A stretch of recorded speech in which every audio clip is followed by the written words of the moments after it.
நாளைக்கான வீடியோக்குரிய ஒரு சூப்பரான இன்ட்ரெஸ்டிங்கான ப்ரோமோ ரிலீஸ் பண்ணியிருக்காங்க. வீடியோக்குள்ளே போகிறதுக்கு முன்னாடி நம்ம சேனலை லைக் அண்ட் சப்ஸ்கிரைப் பண்ணிவிட்டு சப்போர்ட் பண்ணுங்கள். வீடியோ வந்துட்டு செம்ம இன்ட்ரெஸ்டிங்காக இருக்குங்க.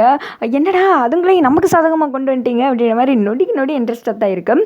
ஃபஸ்ட்டு சீனில் வந்துட்டு தீபா அந்த ரவுடிங்களுக்கு தெரியாமல் நைஸாக வெளியில் நகண்டு வர்றாங்க. அப்போ வந்துட்டு வெளியில் ஒரு ரவுடி ஃபோன் பேசிகிட்டு இருக்கான்.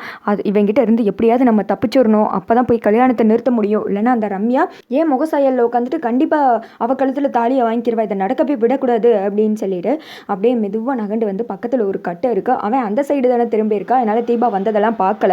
அந்த கட்டை எடுத்து அவனை மண்டையிலே ஒரு அடி அம்மா அப்படின்னு சொல்லிட்டு ஒரு சவுண்டு கேட்க உள்ளே வந்துட்டு ரவுடிங்கெல்லாம் இருக்காங்க.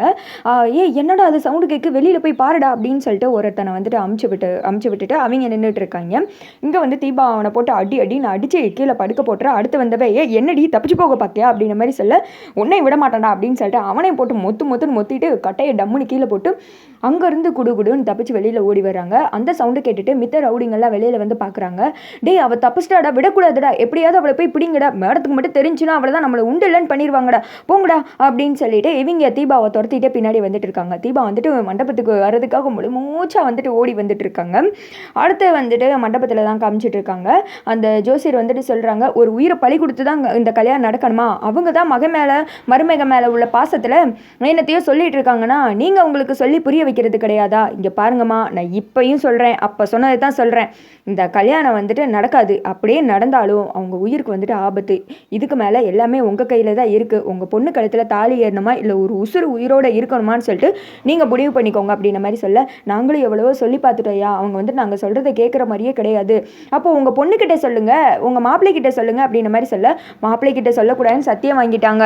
பொண்ணுக்கிட்டையும் விஷயம் தெரிஞ்சப்போ எங்கள் வாயாலே அதெல்லாம் பொய்ன்ற மாதிரி சொல்ல வச்சிட்டாங்க அப்படின்ற மாதிரி சொல்ல, என்னமோ உங்கள் பார்த்துக்கோங்க உங்கள் சௌகரியம் அப்படின்னு சொல்லிட்டு அவர் வந்துட்டு கிளம்பிடுறாரு. இங்கிட்டு வந்துட்டு என்ன பண்ணுறதுனே தெரியல இவங்க ரெண்டு பேத்துக்கும். எனக்கு என்னமோ இவர் சொல்கிறத பார்த்தா ரொம்ப பயமாக இருக்குங்க, பேசாமல் மாப்பிள்ளைகிட்ட சொல்லிடலாமா அப்படின்ற மாதிரி சொல்ல, வேணாம் ஜானகி, பேசாமல் நம்ம தீபா கிட்டே போய் சொல்லிடலாம், அவள் என்ன முடிவெடுக்கிறான்னு பார்க்கலாம் அப்படின்னு சொல்லிட்டு தீபா கிட்ட பேசுறதுக்கு தான் வர்றாங்க. ஐயோ இதுங்க வேறையா, நம்ம இருக்கிற அவசரம் புரியாமல் காலம் போன நேரத்தில் இதுங்க வந்து என்னத்தை பேச போதோ சை அப்படின்னு சொல்லிட்டு, என்னம்மா அப்படின்ற மாதிரி கேட்க, உங்ககிட்ட ஒரு முக்கியமான விஷயம் பேசணுடி அப்படின்றாங்க. என்ன முக்கியமான விஷயம், கல்யாணத்துக்கு அப்புறம் பேசக்கூடாதா அப்படின்ற மாதிரி சொல்ல, ஐயோ இந்த கல்யாணம் நடக்கணுமா வேண்டாமான்னு முடிவே உன் கையில் தாண்டி இருக்கு, நாங்கள் சொல்ல போகிற விஷயத்தை கேளு அப்படின்ற மாதிரி சொல்ல, என்னம்மா சொல்கிறீங்க அப்படின்னு சொல்லிட்டு தீபா கேட்க, ஆமாடி அன்னைக்கு நாங்கள் வீட்டில் வச்சு ஒரு விஷயம் சொன்னோம்ல, ஐஸ்வர்யா கூட உங்கள்கிட்ட வந்து சொன்னாலே அதெல்லாம் உண்மைதாண்டி அப்படின்ற மாதிரி சொல்ல, என்ன சொல்கிறீங்க அப்படின்ற மாதிரி கேட்கும்.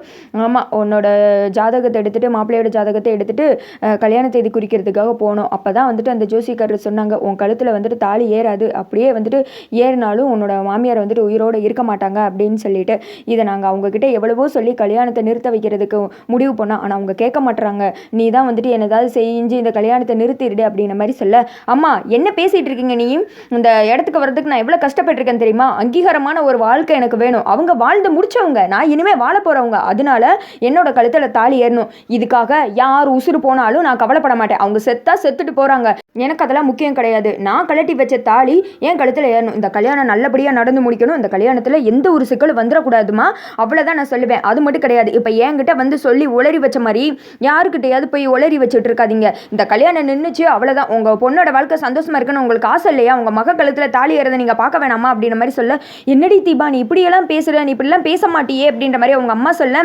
ஜானகி வா இதுக்கு மேலே பேச வேணாம் அப்படின்னு சொல்லிட்டு வெளியில் வந்துட, ஏன் முறைச்ச மணிக்கே உட்காந்துட்டு இருக்க, என்னங்க இவ எப்படி பேசுகிறா அப்படின்னு சொல்லிட்டு குழம்பி போயிருக்காங்க. அதோட பார்த்தீங்கன்னா வீடியோ முடிஞ்சிருது.